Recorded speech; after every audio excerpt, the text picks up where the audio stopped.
ओम श्री शक्ति नमः। ओम श्री शक्ति नमः। छठी की तपस्या से संतुष्ट देवताओं का कैलाश में जाकर भगवान शिव का स्तवन करना। ब्रह्मा जी कहते हैं, नारद, एक दिन मैंने तुम्हा, तुम्हारे पास जाकर तुम्हारे पास जाकर पिता के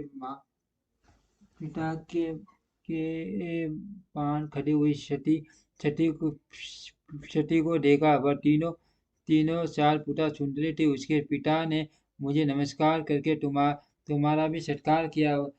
यह देव लोका लीला का अनुसरण करने वाले छठी ने भक्ति और प्रसन्नता के साथ मुझको और तुमको भी प्रणाम किया। नारद तदंतर छठी की और देखते हुए हम और तुम 10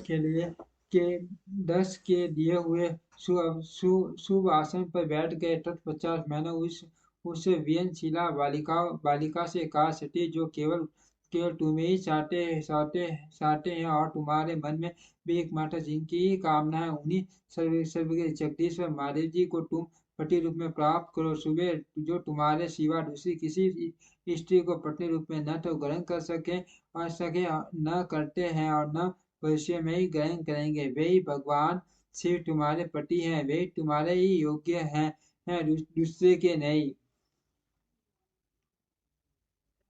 नारद सती से ऐसा कहकर मैं दस के घर में देर तक ठहरा रहा।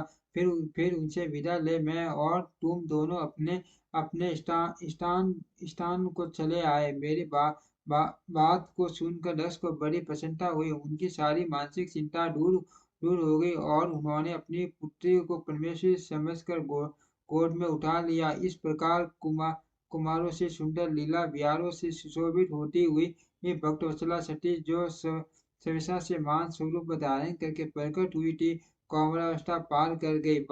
बाल्यावस्था पीताम्बर किंचित युवावस्था को प्राप्त हुई सती अत्यंत तेज एवं शोभा से संपन्न हो संपूर्ण अंगों से मनोहर दिखाई देने लगी। लोकेश दक्ष ने देखा कि सती के शरीर में युवावस्था के लक्षण प्रकट होने लगे हैं। तब उनके मन में यह चिंता हुई कि मैं महादेव जी के साथ इनका विवाह कैसे करूं। सती स्वयं ही महादेव जी को पाने की प्रतिदिन अभिलाषा रखती थी। अथ पिता के मनोभाव को समझकर वे माता के निकट गई। विशाल बुद्धि वाली सती रूपी ने परमेश्वरी शिवा ने अपनी माता वीरिनी से भगवान शंकर की प्रसन्नता के निमित्त तपस्या करने के लिए आज्ञा मांगी। माता की आज्ञा मिल गई। ढूंढता पूर्वक व्रत का पालन करने वाली सती ने महेश्वर को पति रूप में प्राप्त करने के लिए अपने घर पर ही उनकी आराधना आरंभ की। आश्विन मास में नंदा प्रतिपदा षष्ठी और एकादशी तिथियों में उन्होंने भक्ति पूर्वक गुड़ भात और नमक चलाकर भगवान शिव का पूजन किया और उन्हें नमस्कार करके उसी नियम के साथ उस मास को व्यतीत किया। कार्तिक मास की चतुर्दशी को सजा कर रखे हुए वे मालपू और खीर से परमेश्वर शिव की आराधना करके वे निरंतर उनका चिंतन करने लगी। मार्गशीर्ष मास के कृष्ण पक्ष की अष्टमी तिथि को तिल और चावल से हर की पूजा करके ज्योतिर्मय दीप दिखाकर अथवा आरती करके छठी दिन बिताती थी। पौष मास के शुक्ल पक्ष की सप्तमी को रात भर जागरण करके प्रातः काल खिचड़ी का नैवेद्य लगा वे शिव की पूजा करती थी। माघ की पूर्णिमा को रात में जागरण करके सवेरे नदी में नहाती और वस्त्र से ही तट पर बैठकर भगवान शंकर की पूजा करती थी। फाल्गुन मास के कृष्ण पक्ष की चतुर्दशी को रात में जागरण करके उस रात्रि के चारों पहले शिव जी की विशेष पूजा करती थी और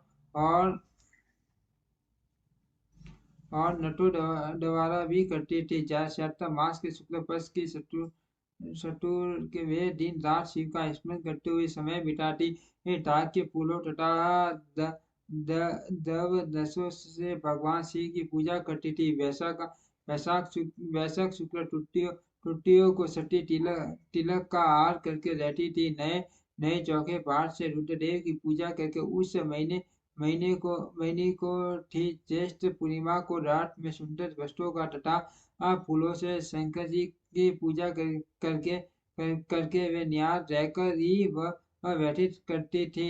अपार के शुक्ल पक्ष की चतुर्दशी को वस्त्र और भटके या के फूलों से वे रुद्रदेव का पूजन करती। श्रावण मास की शुक्ल पक्ष की अष्टमी एवं चतुर्दशी को वे पवित्र वस्त्रों तथा कुशों को पवित्रों से शिव की पूजा किया थी। भाद्रपद मास के कृष्ण पक्ष की त्रयोदशी तिथि को नाना फूलों और फलों से शिव का पूजन करे। सती चतुर्दशी केवल जल का आहार किया करती थी। भांति भांति के फलों और उस समय उत्पन्न होने वाले अन्नों द्वारा वे शिव की पूजा और महीने भर अत्यंत नियमित आहार करके केवल लगी रहती थी। सभी महीनों में मैं सारे दिन छठी आराधना में संलग्न रहती थी। अपनी इच्छा से मान धारण करने वाली देवी दृढ़ता पूर्वक उत्तम वस्त्र का पहना करती थी। इस प्रकार नंदा व्रत में पूर्ण रूप समाप्त। भगवान शिव अन्न में रखने वाली सती एकादशी बड़े प्रेम से भगवान शिव का ध्यान करने लगी तथा उसी निश्चल भाव से स्थित हो गई। उन्हें इसी समय सब देवता और ऋषि भगवान ने मुझको आगे करके सती की तपस्या देखने के लिए वहां आकर देवताओं ने देखा सती मोटी मोटी दूसरी समान जान पड़ती है। वे भगवान शिव के ध्यान में निरंतर उस समय सिद्धावस्था को पहुंच गई थी। समस्त देव बड़ी प्रसन्नता के साथ वहां दोनों हाथ जोड़कर सती को किया कि मुनियों ने भी मस्तक झुकाया तथा श्री हरि आदि के प्रति उमड़ आई। श्री विष्णु आदि सब देवता और आश्चर्यचकित हो सती देवी की तपस्या की पूरी पूरी प्रशंसा करने लगे। फिर देवी को प्रणाम करके वे देवता और मुनि तुरंत ही गौरी श्रेष्ठ कैलाश को गए जो भगवान शिव को बहुत प्रिय है। सावित्री के साथ मैं और लक्ष्मी के साथ भगवान वासुदेव भी प्रसन्नता पूर्वक महादेव जी के निकट गए। वहां जाकर भगवान शिव को देखते ही बड़े बड़े वेग से प्रणाम करके सब देवताओं ने दोनों हाथ जोड़े विनीत भाव से नाना प्रकार के श्लोकों द्वारा उनकी स्तुति करके अंत में कहा, प्रभु आपकी सत्व रज और तम नामक जो तीन शक्तियां हैं उनके राग आदि वेग असा हैं। वेद व्यक्ति अथवा लोग कई आपका स्वरूप है। आप शरणागतों के पालक हैं तथा आपकी शक्ति बहुत बड़ी है, उसकी कहीं कोई सीमा नहीं है। आपको नमस्कार है। द्रुपति जिनकी इंद्रिया दुष्ट है, वश में नहीं हो पाती, उनके लिए आपकी प्राप्ति कोई मार्ग सुलभ नहीं है। आप सदा भक्तों के उद्धार में तत्पर रहते हैं। आपका तेज छिपा हुआ है। आपको नमस्कार है। आपकी माया शक्ति रूपा जो बुद्धि है उसे आत्मा का स्वरूप ढक गया है। अतः यह मूढ़ बुद्धि जीव अपने स्वरूप को नहीं जान पाता। आपकी महिमा का पार पाना अत्यंत कठिन नहीं सोता असंभव है। हम आप माँ प्रभु को मस्तक झुकाते हैं। ब्रह्मा जी कहते हैं, नारद इस प्रकार महादेव जी की स्तुति करके श्री विष्णु आदि सब देवता उत्तम भक्ति से मस्तक झुकाए प्रभु शिव जी के आगे चुपचाप खड़े हो गए। ओम श्री शक्ति नमः। ओम श्री शक्ति नमः।